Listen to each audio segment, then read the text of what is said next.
Breakdance estreia como modalidade olímpica nos Jogos de Paris 2024. Programa da TV Uninter dá dicas de como fazer bonito em uma entrevista de emprego. Empreendedorismo prateado é considerado uma das maiores economias mundiais, de acordo com pesquisas. E no quadro Eleições 2024, vamos falar sobre transparência no processo eleitoral. Cursos de exatas da Uninter se destacam na educação à distância. Especialistas abordam saúde mental no envelhecimento. Tudo isso você confere agora no Jornal Uninter. Olá!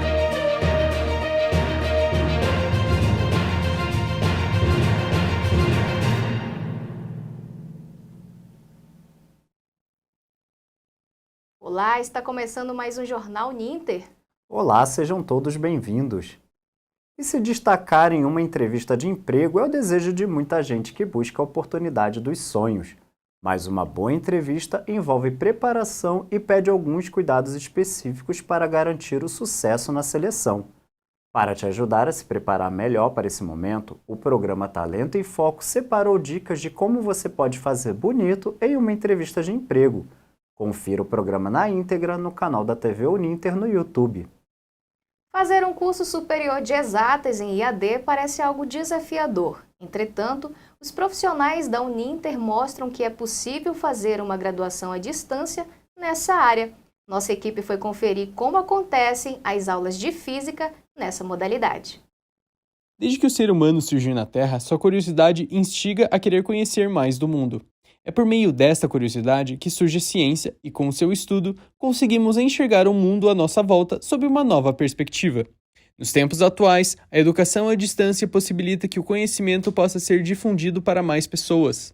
O modelo de ensino à distância, mais conhecido como EAD, tem como uma das suas principais vantagens oferecer aos estudantes maior flexibilização na rotina, especialmente para aqueles que buscam equilíbrio entre os estudos, trabalho e demais atividades diárias. Quem pôde aplicar na prática os conhecimentos aprendidos em aula foi Júlia Roncador, aluna do curso de Física. Durante uma aula introdutória de ótica, a estudante observou os diferentes espelhos no ônibus em que estava, enquanto assistia à aula, reconhecendo os tipos de lente e suas aplicações. Foi até no ônibus, foi o professor Roberto que falou comigo, e eu gostei. Foi uma aula que até hoje não saiu da minha cabeça. Uma aula que eu pedi ainda para o professor me mandar, porque eu quis ver a aula de novo e pegar mais ainda da matéria. A gente conversou, no caso, para que serviria o espelho do motorista no ônibus, né? Ainda o professor Roberto falou que serve para ele ver quem entra, né? Para ele estar a par de tudo, e a gente conversou e eu gostei. Lecionar cursos de exatas na modalidade EAD apresenta, no entanto, alguns desafios. São a questão da parte visual, né? A física ela se torna abstrata para os alunos. Então, para a gente trazer toda essa parte teórica para o aluno, mostrar os conceitos, relacionar com a parte prática. Então, nosso maior desafio de imediato é deixar com que a física seja visível para os nossos alunos. E algo que é bem importante é que esse professor, quando ele está atuando na educação à distância, ele precisa compreender novas formas de interação com o aluno. Então, hoje, nas nossas aulas ao vivo, nas nossas aulas de laboratório, o aluno vai participar da sua casa ou do seu polo pelo Zoom.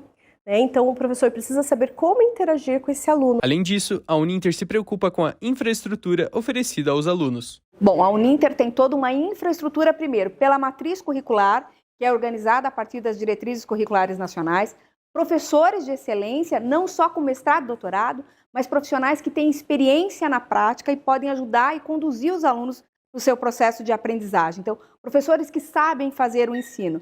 Então, além de ter uma matriz curricular, de ter professores, nós temos uma infraestrutura nos polos de apoio presencial, mas também temos uma infraestrutura virtual nos laboratórios para que os alunos possam realizar os seus simulados e aprender. Os cursos de licenciatura e bacharelado em Física da Uninter receberam nota máxima na avaliação do MEC. Mais informações dessas e demais graduações, acesse uninter.com.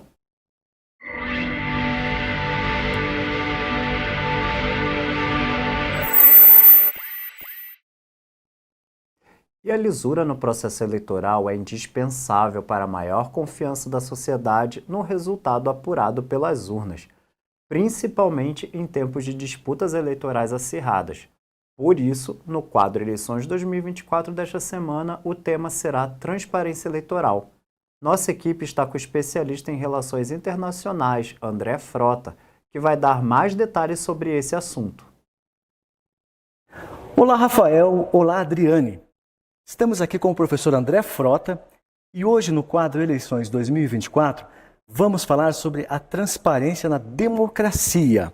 Tudo bem, professor André? Tudo bem, Luiz. Professor André, já vou engatar a primeira pergunta. Na sua opinião, que tipo de relações podemos estabelecer entre o processo eleitoral na Venezuela, as eleições prestes a ocorrer nos Estados Unidos e as próximas eleições presidenciais no Brasil? Excelente pergunta, Luiz. Assim, é muito mais fácil a relação e a conexão entre o processo eleitoral brasileiro e norte-americano. Sim. São duas democracias mais maduras, existe uma direita norte-americana e uma direita brasileira que se comunicam, existem exemplos da direita brasileira que são até utilizados na direita americana e assim vice-versa. Então, há uma comunicação entre o caso brasileiro e o caso norte-americano. Quando a gente vai para o caso venezuelano, ele é um caso completamente diferente. A gente tem muito mais isolamento e um processo de erosão do regime democrático na Venezuela que já vem acontecendo há muitos anos. E nessa última eleição agora que aconteceu no final de semana, aparentemente esse processo de erosão da democracia vai cada vez mais se tornar, irreversível. Professor André, nós vimos que a oposição venezuelana está questionando a transparência da votação que teria elegido Maduro, né? Professor, na sua opinião, qual a importância da transparência eleitoral para o exercício da democracia? Essa é uma importância crucial. Assim, sem transparência não existe regime democrático.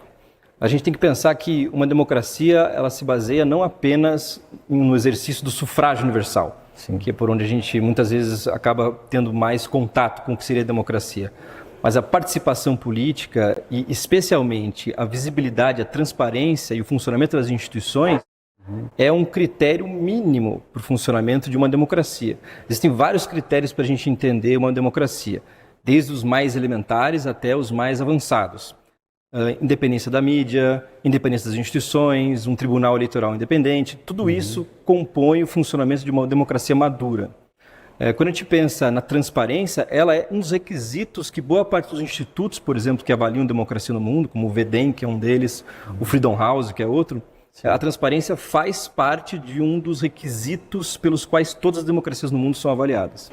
Professor, estamos chegando ao final do quadro Eleições 2024 e eu vou emendar a última pergunta. Na sua opinião, professor, que papel os cidadãos podem desempenhar na promoção da transparência eleitoral?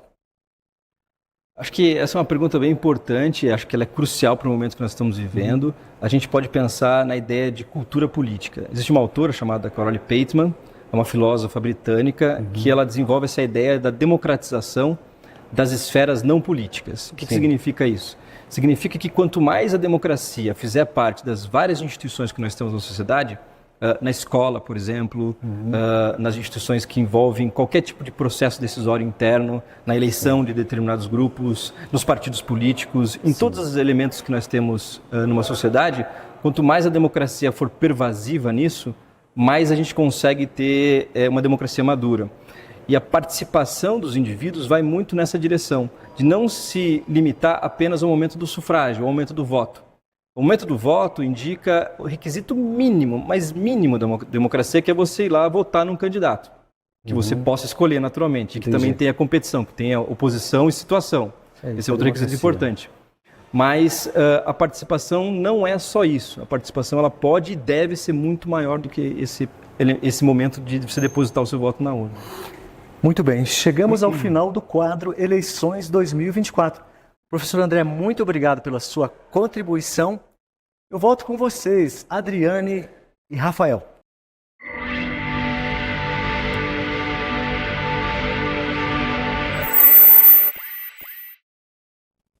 Obrigada, Luiz. Importantes colocações do professor André, né, Rafa? Importante a gente se atentar que esse ano é ano de eleição, né? Isso, e você, eleitor, você tem que ficar atento aí para não deixar isso passar. E o empreendedorismo prateado é uma atividade econômica que vem ganhando força De acordo com o Sebrae, já é considerado o terceiro maior segmento econômico do mundo, movimentando 7 trilhões de reais anualmente. E para falar sobre esse assunto estão aqui conosco Ademir Bueno, mestre em Sociologia do Trabalho e especialista em Gestão de Pessoas e Gerontologia, e a Edilmery Esprada, que é CEO da Quirais Brasil. Atuante no mercado há 9 anos, a Quirais trabalha com gestão de cuidados e turismo para pessoas acima de 50 anos. Muito obrigada pela presença de vocês. Certo. Professor Ademir, eu vou começar com o senhor. Conta aqui pra gente o que caracteriza o empreendimento prateado e qual o diferencial dele no mercado. Então veja, quando falamos de empreendedorismo prateado ou economia prateada, nós estamos nos referindo a uma área de gestão que estuda esse fenômeno do envelhecimento da população brasileira e as suas consequências, seja em relação às políticas públicas, em relação ao lançamento de produtos, a relação de tratamento dessa população brasileira que está envelhecendo. Então, essa área que discute esses pontos, que estuda esse movimento, essas mudanças, essas transformações, está dentro da área do empreendedorismo prateado e, nesse sentido, a área de gestão, né, sempre está atenta a essas mudanças que ocorrem no mercado. Certo, professor. Edilmery, eu queria que você contasse para a gente, né? Eu dei aí uma introdução sobre qual é a atuação da Quirais, mas eu queria que você especificasse mais essas atividades para a gente. Então, quase 10 anos atrás, eu comecei... Na verdade, minha história vem mais antes ainda, porque 20 anos atrás eu já era ativista para pessoa idosa, né? Então, eu já fazia um pouquinho de política pública, e a gente vai vendo a questão que vai crescendo. E a Quirais justamente nasceu pela necessidade de cuidados, né, que eu fui vendo as pessoas envelhecerem, principalmente na minha família, e aí essa questão de cuidadores. Então, a Quirais começou com treinamento para cuidadores. Como professora há 25 anos, então a gente vê que há uma necessidade desse mercado, e hoje mais ainda, né? Passando disso, eu fui no viés do acompanhante para idosos em viagens, justamente porque os idosos justamente vinham pedir assim, você não consegue treinar pessoas para que a gente possa estar indo junto, viajar, né? Eu falei, vamos fazer isso, por que não? Então, até 2019 a gente trabalhou nisso e faço gestão de cuidado em domicílio. Isso, a pandemia abriu bastante esse campo, justamente porque não podia sair, então a gente tinha que fazer uma gestão de pessoas com mais de 80 ou que ficam em domicílio para que você possa dar toda a atenção e cuidado lá dentro, justamente com os cuidadores, né? E de lá para cá eu fui me reinventando, tá? A gente vai buscando produtos e serviços no mercado, e acabou saindo o turismo, né? Como você falou, o Sebrae realmente ele abre portas para isso. Eu, ano passado, fiz jornada de produtos turísticos, onde eu lancei um produto para 50 mais no turismo. E a Quirais vai fazer 10 anos agora, em agosto, né? Dia 19 de agosto. Já estamos aí com 10 anos no mercado. E o turismo a gente já faz 8 meses que a gente resolveu partir, porque após a pandemia, esse é um produto que mais cresceu, né? Porque não é só lazer, é qualidade de vida. E isso cresce por causa da expectativa de vida das pessoas, né? Hoje a gente está vivendo mais. E você não quer só lazer, você quer qualidade de vida. Então você vai buscando unir. Tanto que a gente tem trabalhado com turismo de bem-estar e turismo de experiência. É um turismo um pouco diferenciado do que está hoje, a gente já conhece, né? Certo. E pegando um gancho, né, dessa demanda aqui que a Edilmery falou, que está crescendo, professor, o censo agora de 2022, o mais recente, ele apontou aí um crescimento ele apontou que a população, né, dessa faixa etária de 60 anos mais, ela está em 15,6%. E isso, em relação ao censo anterior, foi aí um aumento, um salto de 56%. Como que o senhor enxerga o impacto desse crescimento para o mercado e principalmente para o empreendedorismo prateado? Então, veja, como a própria Edilmeri colocou, né, ela iniciou o negócio voltado a essa população.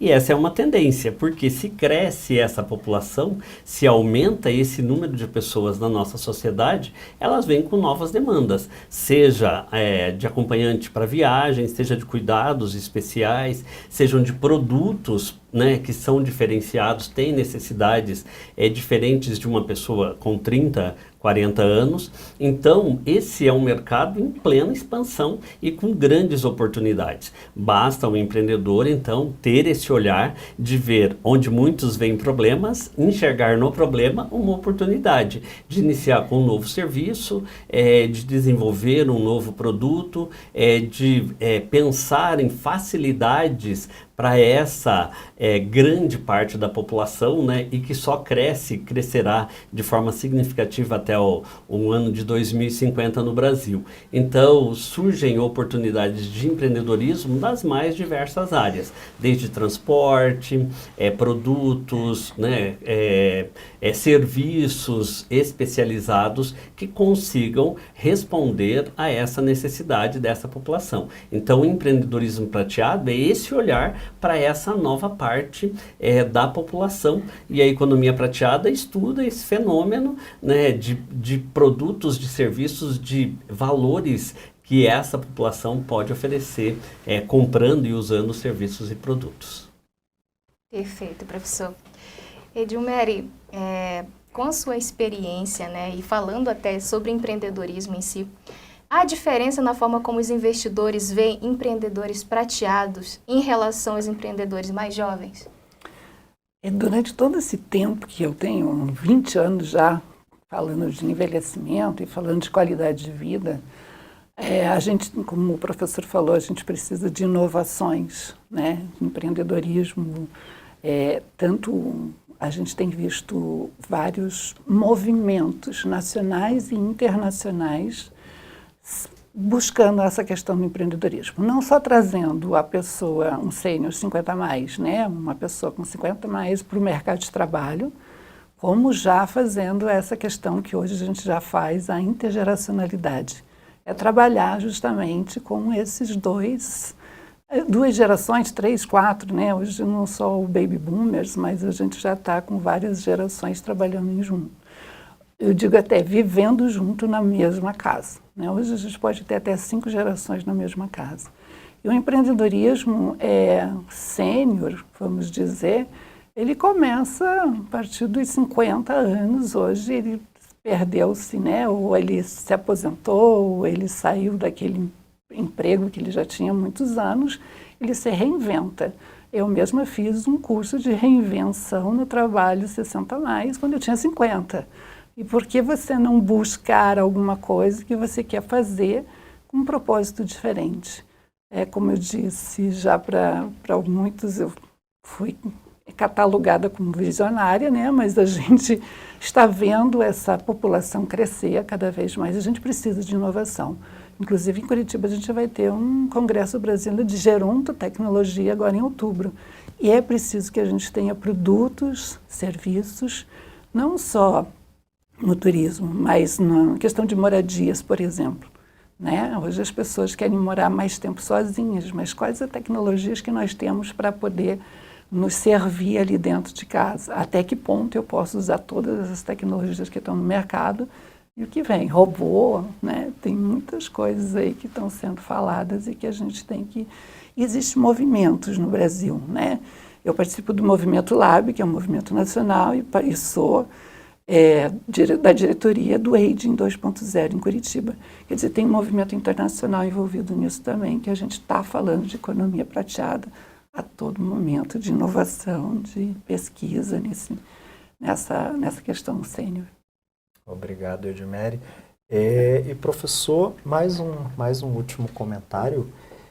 A gente viu aí os números, né, que são bem relevantes, né, que apontam que o empreendedorismo prateado aí é a terceira potência aí na atualidade, e temos essa prospecção aí do aumento da população nessa faixa etária, né, dos 60 a mais. Eu queria que o senhor comentasse um pouquinho mais sobre essas perspectivas futuras para esse empreendedorismo. Olha, ele é enorme, né? Ele não tem limites, eu diria, né? O limite está em quem coloca uma venda nos olhos. Quem está atento, quem está aberto, quem está vendo pesquisa, quem, como a professora Edmere, viu tendências há 20 anos atrás, enxergou nos dias atuais já essa necessidade. E agora é um tema, né, que está em alta, né? A gente tem discutido aqui em outros espaços esse tema. Então, eu diria que as possibilidades são infinitas na área de serviços, seja de mobilidade, seja de habitação, seja de saúde, porque geralmente quando se fala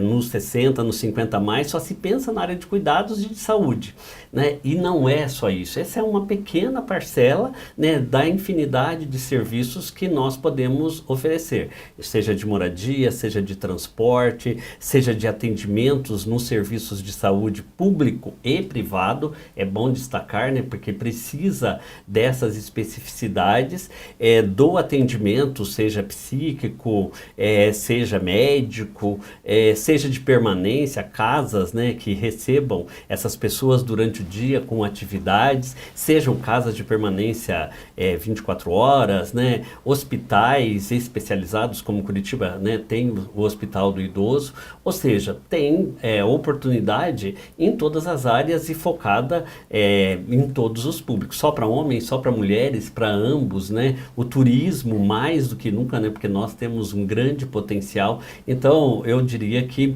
é só o olhar criativo e atento do empreendedor que o fará enxergar, onde muitos veem só problemas, essas oportunidades para iniciar e colocar em prática ideias voltadas a esse público. Certo, professor. Edilmere, a gente, inclusive, tinha uma conversa anterior a esse nosso debate aqui, e, assim, porque, né, a atuação do seu empreendimento é muito importante, né? E a tendência é que a população envelheça, né? E como são as experiências? Isso que a gente quer saber. Quem é que procura os serviços? Então, normalmente são os filhos, né? Quando a gente fala em cuidado, chega naquele momento que o filho não sabe o que eu faço com meu pai em casa, né? O que eu posso dar de melhor para o meu pai. A gente está falando de saúde mental, alguma questão, isso é muito importante a gente falar, porque hoje a gente tem um índice muito grande de solidão. Então, a gente tem faixa geracional, né? Eu digo de 70, 80, 90, 100 anos precisam de cuidados, mas eles também precisam de lazer, eles também precisam de sair, né? Por isso que a gente faz algumas questões de você tirar essas pessoas de dentro de casa. Quem nos procura, normalmente, às vezes a gente diz, eu não faço um produto talvez direcionado para a pessoa idosa, mas eu faço para a família. E ao mesmo tempo que eu estou fazendo uma gestão de cuidado com um idoso em casa, eu sempre digo para os filhos, aprendam. Aprendam porque é para o teu futuro, é o teu futuro, né? Você veja o que você vai necessitar para o teu futuro. Então, quanto melhor a gente tiver hoje com serviços e produtos, melhor vai ser para a geração de vocês, né? Quanto mais a gente criar aqui, melhor vai ser para vocês. Eu sempre digo assim, o Hospital do Idoso, que o professor, eu vi ele na planta, a gente fez uma política pública para que isso acontecesse, hoje a gente tem. Precisa mais, a gente precisa de mais moradias. Eu sempre falo na questão de condomínios, né? Não sei se você quer ir para uma casa de repouso, eu gostaria de ir para um condomínio, onde eu tivesse lazer, onde tivesse companhia, socialização, que eu acho muito importante. Então, tem gerações, a gente vai lidando com gerações. No turismo, a gente já começa a lidar com 50 a mais.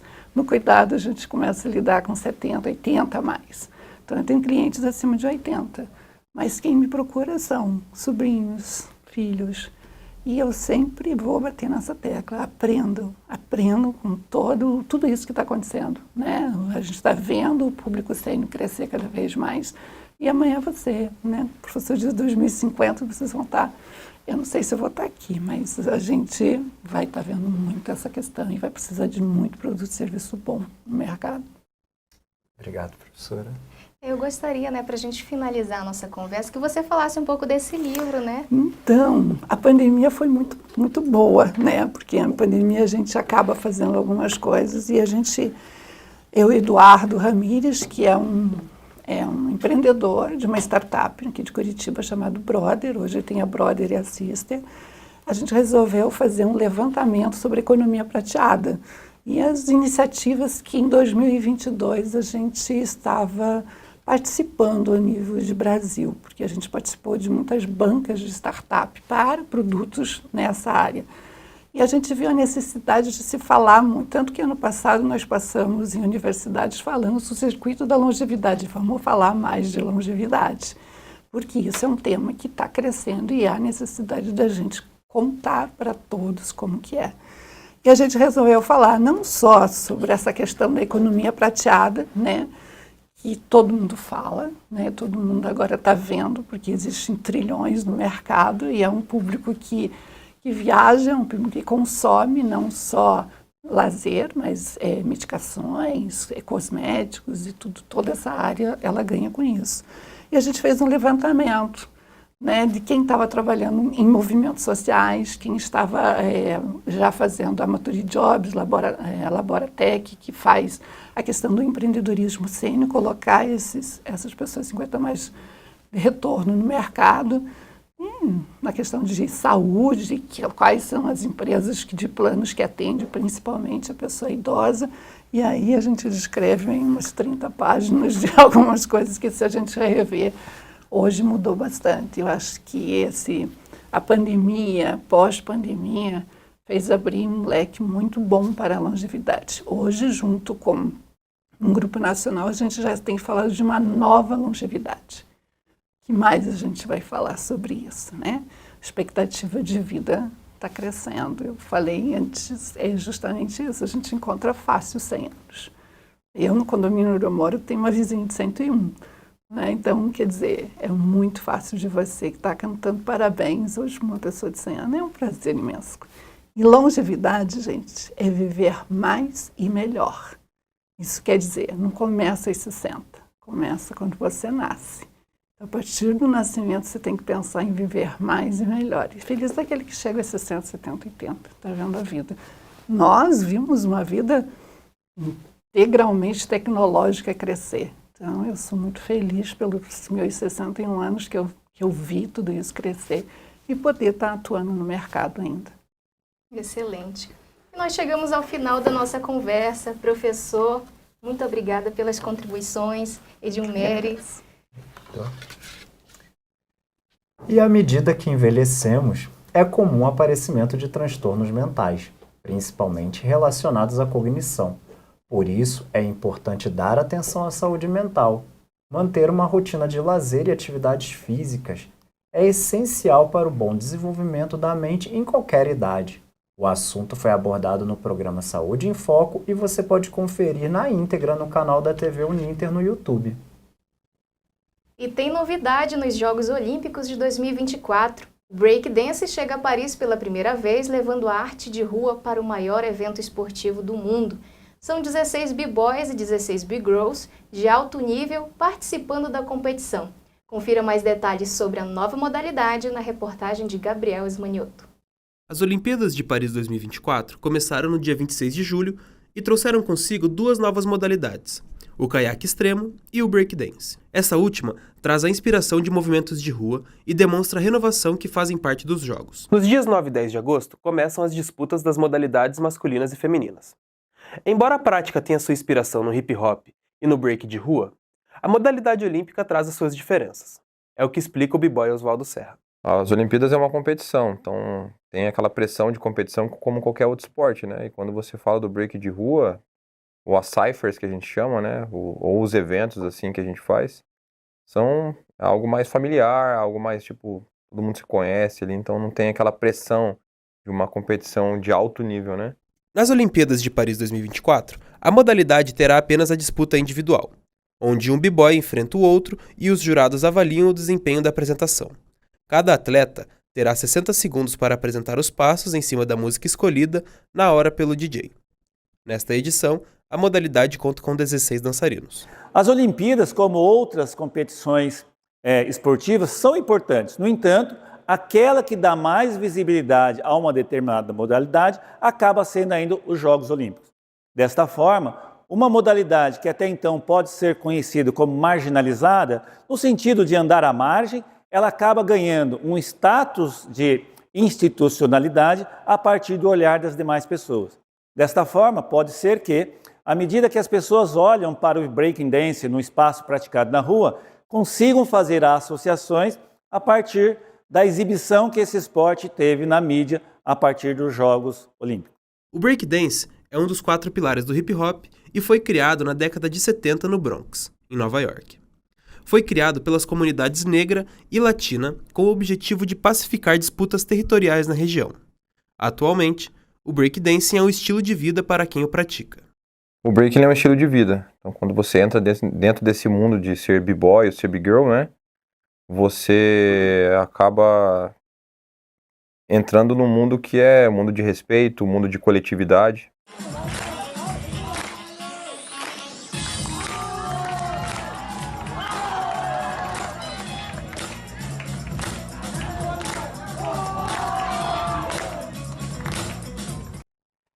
Então, Adri, você se aventuraria a ser uma big girl? Olha, Rafa, eu confesso que eu não tenho muito molejo para isso não, então vou deixar para quem sabe. Tá certo. E o Jornal Uninter vai ficando por aqui. Obrigada pela sua companhia. Nos acompanhe também pelo Instagram da TV Uninter e também pelo site da Central de Notícias Uninter. Até a próxima!